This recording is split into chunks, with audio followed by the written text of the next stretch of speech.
Agora nós vamos para o quadro Você Pergunta e Nós Respondemos.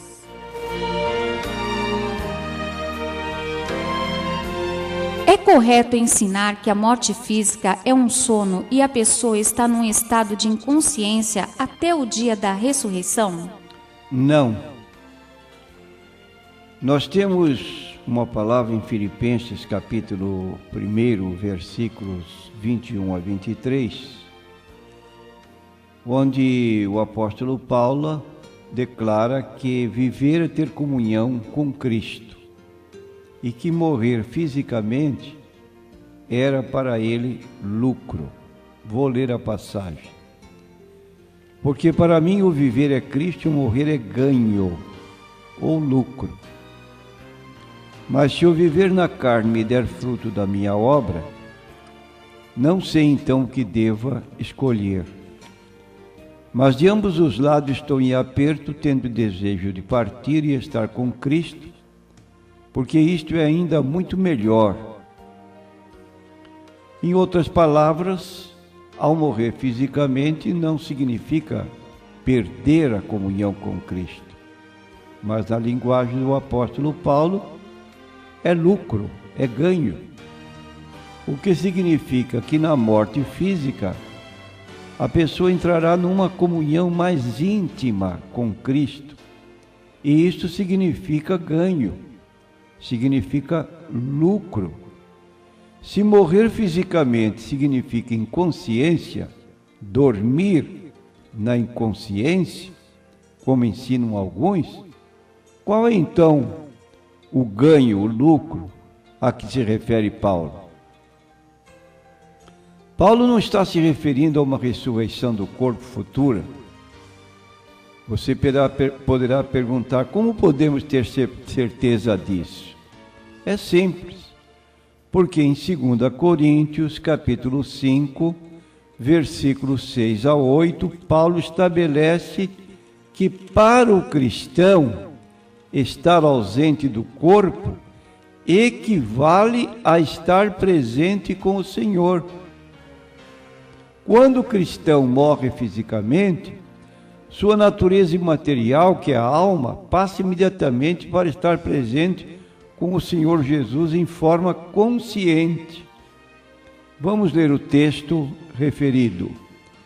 Por isso estamos sempre de bom ânimo, sabendo que, enquanto estamos no corpo, vivemos ausentes do Senhor, porque andamos por fé e não por vista, mas temos confiança e desejamos antes deixar este corpo para habitar com o Senhor. Temos mais uma passagem bíblica que apoia essa interpretação e que se encontra no livro do Apocalipse, no capítulo 6, versículo 9 a 11. E havendo aberto o 5º selo, vi debaixo do altar as almas dos que foram mortos por amor da palavra de Deus e por amor do testemunho que deram. E clamavam com grande voz, dizendo: Até quando, ó verdadeiro e santo dominador, não julgas e vingas o nosso sangue dos que habitam sobre a terra?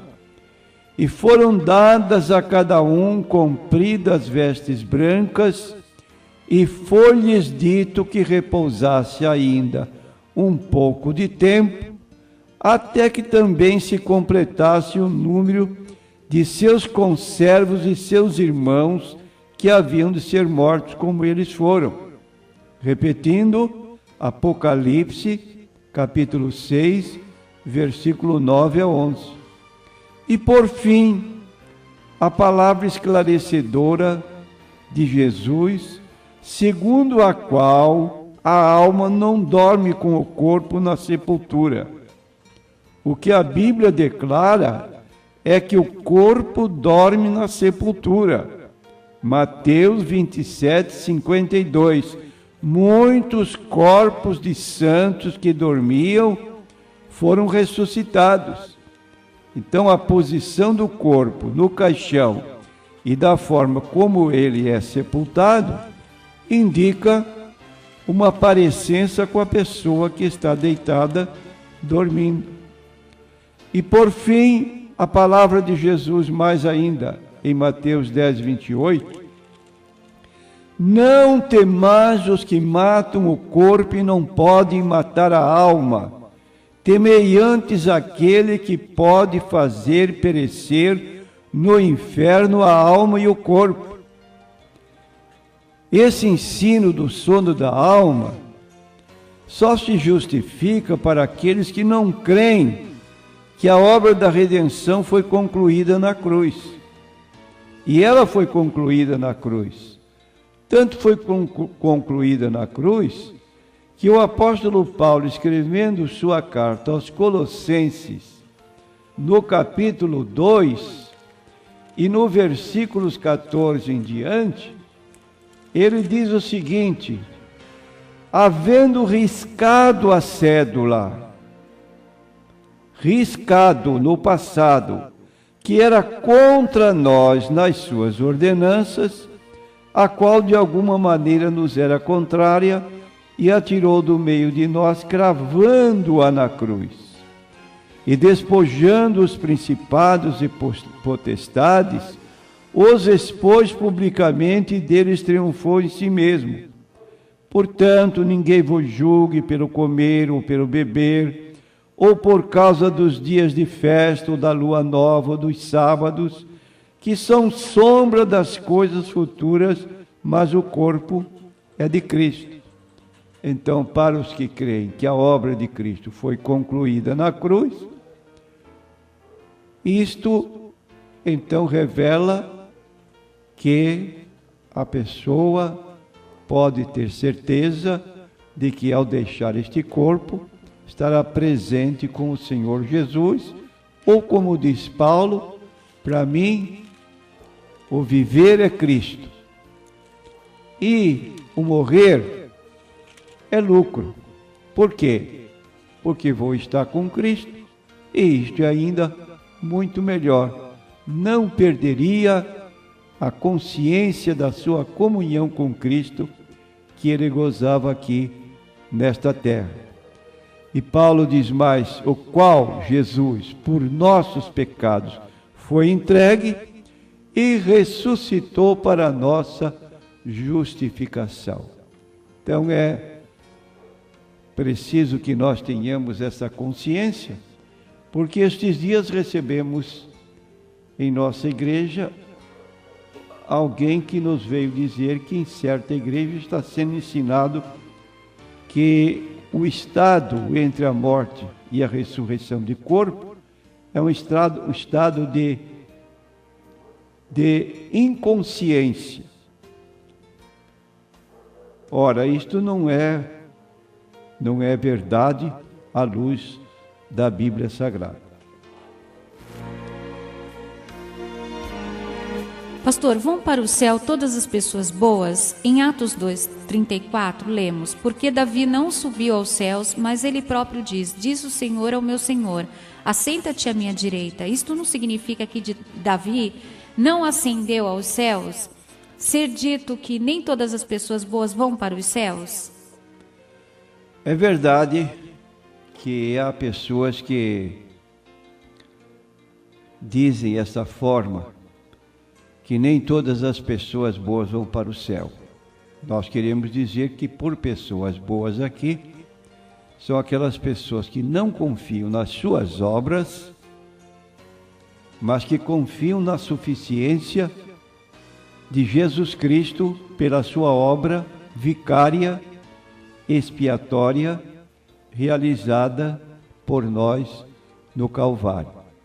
Agora, para entender este texto de Atos 2:34, porque Davi não subiu aos céus, mas ele próprio diz: disse o Senhor ao meu Senhor, assenta-te à minha direita. Então, com base nisso, é como se Davi dissesse que não tinha subido ao céu. Não é esta a verdade que nós tiramos quando lemos o texto na sua inteireza e não separamos um texto dos demais. que é o contexto. Ora, se nós abrirmos a Bíblia nesse capítulo 2, antes de ler o versículo 34, começarmos a ler no versículo 25, nós vamos notar o seguinte, que Davi se pronuncia desta maneira. Porque dele disse Davi: sempre via diante de mim o Senhor, porque está à minha mão direita, para que eu não seja comovido. Por isso se alegrou o meu coração e a minha língua exultou, e ainda a minha carne há de repousar em esperança. Pois não deixarás a minha alma no Hades, nem permitirás que o teu santo veja a corrupção. Fizeste-me conhecido os caminhos da vida, com a tua face me encherás de júbilo. Homens e irmãos, seja-me lícito dizer-vos livremente acerca do patriarca Davi, que ele morreu e foi sepultado, e entre nós está até hoje a sua sepultura. Sendo, pois, ele profeta, e sabendo que Deus lhe havia prometido com juramento que do fruto de seus lombos, segundo a carne, levantaria o Cristo para o assentar sobre o seu trono, nesta previsão, disse da ressurreição de Cristo que a sua alma não foi deixada no Hades, nem a sua carne viu a corrupção.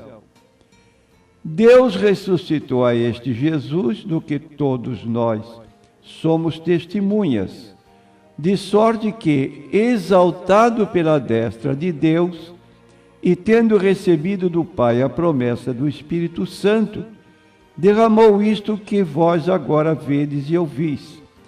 Porque Davi não subiu aos céus, mas ele próprio diz: disse o Senhor ao meu Senhor: assenta-te à minha direita, até que eu ponha os teus inimigos por escabelo de teus pés.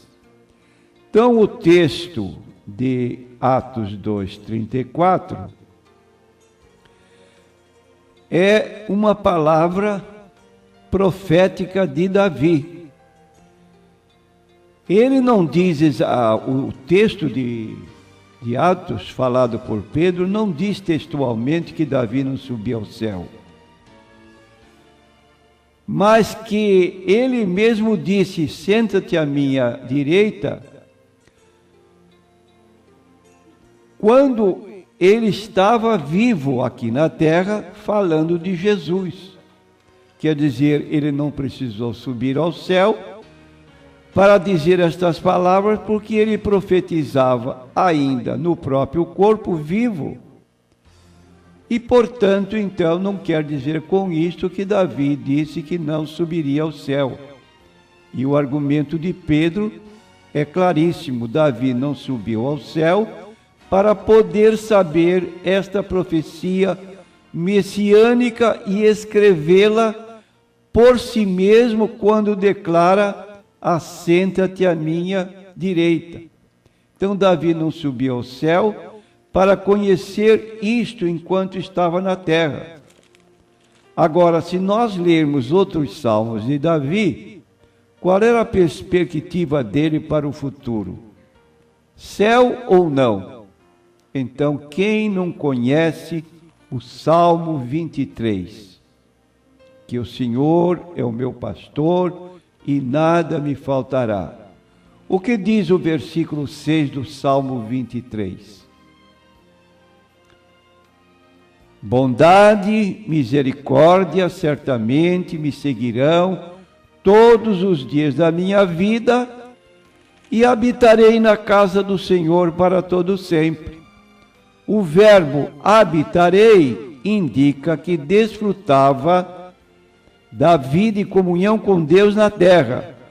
E depois, mais ainda nos céus. E esse é o quinhão dos que pertencem à família de Deus. Então aqui está no Salmo 23, versículo 6, uma prova de que Davi cria que a alma sobrevive à morte do corpo e que vai estar consciente com o Senhor. Assim, podemos dizer que esta parte de Atos 2:34 se refere a uma profecia de Davi quando ele estava vivo, falando do Senhor Jesus Cristo, que no intervalo entre a sua morte e ressurreição, sua alma não ficou retida no Hades, na região onde estava Lázaro, o seio de Abraão, o paraíso, e o corpo dele no sepulcro não viu a corrupção, não se decompôs, mas Jesus ressuscitou ao terceiro dia e assim estava concluída a obra da redenção. Ficou 40 dias ainda com os discípulos, provando cabalmente a sua ressurreição de várias maneiras, quando apareceu aos seus discípulos e seguidores. E assim, Davi, quando morreu, foi para o seio de Abraão e hoje está no céu com os cristãos que, ao morrerem fisicamente, partem e estão com Cristo no céu.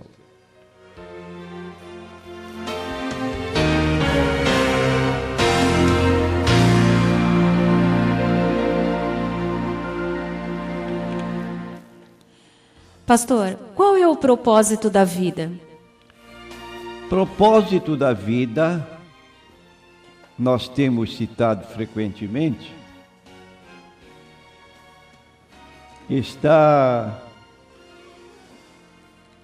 em dois lugares que nós podemos apontar aqui. Por exemplo, nós lemos o livro de Eclesiastes, capítulo 12, o escritor falando deste propósito da vida. Vamos ler no capítulo 12 de Eclesiastes, e versículo 12 e 13. Podemos ler até o 14. Capítulo 12 de Eclesiastes. Do 12 ao 14. E demais disso, filho meu, atenta, não há limite para fazer livros, e o muito estudar enfado é da carne. De tudo que se tem ouvido, o fim é: teme a Deus e guarda os seus mandamentos, porque este é o dever de todo homem. Porque Deus há de trazer a juízo toda a obra e até tudo o que está encoberto, quer seja bom, quer seja mau. Então aqui nós temos de tudo que se tem ouvido, o fim ou a finalidade é da existência do homem. Teme a Deus, que significa respeita a Deus e guarda os seus mandamentos. Este é o dever de todo homem. Nós fomos criados com o objetivo de glorificar a Deus aqui na terra.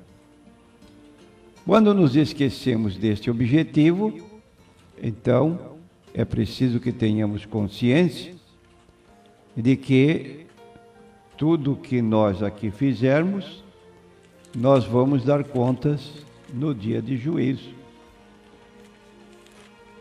Capítulo 43 do livro de Isaías, versículo 7.